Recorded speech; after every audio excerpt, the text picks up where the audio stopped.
think all media are important, but comics is one whose importance I don't think has been recognized all that much over the years. We understand why movies and the written word and music can be powerful for people, but we're only beginning to understand how powerful comics is. Comics has a lot of advantages and differences from other media. I think one of the most important is control. The fact that someone who makes a comic can really control every aspect of the process, even though it's still a collaborative medium in the sense that readers still have to do a lot of work to bring these things to life. When I did Understanding Comics, the only audience that I felt confident would be interested would be other comic book artists. And I found out pretty quickly when the book was published that it went far beyond that. And now I think most people who discover the book are discovering it with an eye towards a different discipline. Web designers, game designers, people in user interaction and movies, film, television, anything. It became widely applicable. Now what I've learned since then is that there's a pattern here, because I've seen other authors, people like Edward Tufte, who writes about charts, diagrams, or Donald Norman, who writes about the design of physical objects. Anyone who approaches any subject with sufficient intensity and is willing to take some small corner of the professional or artistic world and just devote extreme concentration to it, usually you wind up, in talking about that one small thing with that intensity, you wind up talking about everything. Because you really have to bring the whole world of communication and design to bear on this subject to do it justice. Because there isn't any activity we do, no matter how specialized, that isn't in some way drawing upon very basic issues of communication and creativity. Keeping it fresh and interesting is especially important to people like me. I'm a formalist, so I like to tinker. But our problem is we get bored easily, right? So sometimes, if we do one thing for too long, it's hard for us. It's very important in storytelling to create a sense of seamlessness, so that people feel like they're seeing reality through the filter of the work, through those panels, through those word balloons, through the drawings. They should feel like they've got a window onto a particular reality. If the mode of presentation changes, then you interrupt that reality. It's no longer seamless, and you become aware of what you're actually looking at, which is drawings on the page. It's the same principle as on the web, where I don't want people having to look away from the page and find a scroll bar or find a next button, because they're looking away, and when they look away, they become aware of it again as pixels on a screen instead of, people in a world.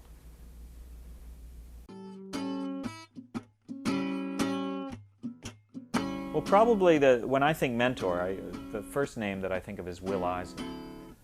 There have been others, certainly. I think, Art Spiegelman was an informal mentor to many in my generation.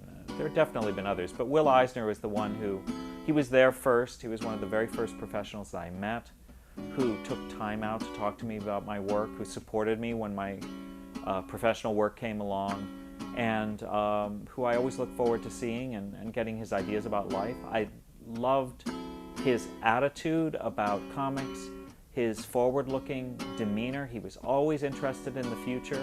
He was only really going to talk about the past to the degree that it related to the future. He was very supportive of young artists. And it was always fun to see him argue with people of his generation. Good-natured arguments, but you could tell that here was somebody who was always ahead of the curve. And heck, I saw him arguing with people half his age, and he was the youngest guy in the room. Will Eisner was on a panel once at San Diego where there were maybe 5 or 6 other publishers all arguing, bitching about these new comics coming out from these crappy little black and white comics from these amateurs, and wasn't there anything we could do to get rid of this junk because it was dragging down the industry? And Eisner was he was completely against that whole attitude. And he said, what we consider junk might be some masterpiece for some new generation. And, obviously he was right. Not that there wasn't a lot of junk, and he admitted that. But he said, no, you can't make that decision. You can't decide what's worth keeping and what isn't. The culture will make that decision in time. I love my job. I love doing this every day. I love this. When I sit down in front of the screen to draw in the morning, and I get my iced tea and I get a bowl of cereal, right? And I start checking my email and and then I start to actually work. I am so happy. That's one of the happiest times of my day. I love my job. I just hope I can keep doing this for the rest of my life. Certainly, it's don't try to anticipate what the market wants. The market's always changing. Figure out what you want. It's the bird in the hand versus two in the bush argument. I mean, if you create something that at least you can enjoy, you've got that. Don't be left empty-handed. Just because you've decided to sell out doesn't mean that anyone's going to buy. Basically, I think that it's really important to create something that you're passionate about. Especially because if you're not passionate about it, if you're just making it because you think somebody out there wants that kind of thing, but you're not that enthusiastic about it, you're going to be competing with hundreds of people who really love that junk.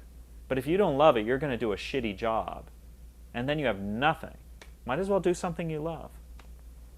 I try to learn from everyone, keep as wide a view as possible on the world. I try to follow no one. It's sort of the corollary to rule number one, is to know that nobody has all the answers, right? Rule number 3, watch for patterns. If you keep that, if you have a wide enough net, if you look at enough stuff, you start to see patterns.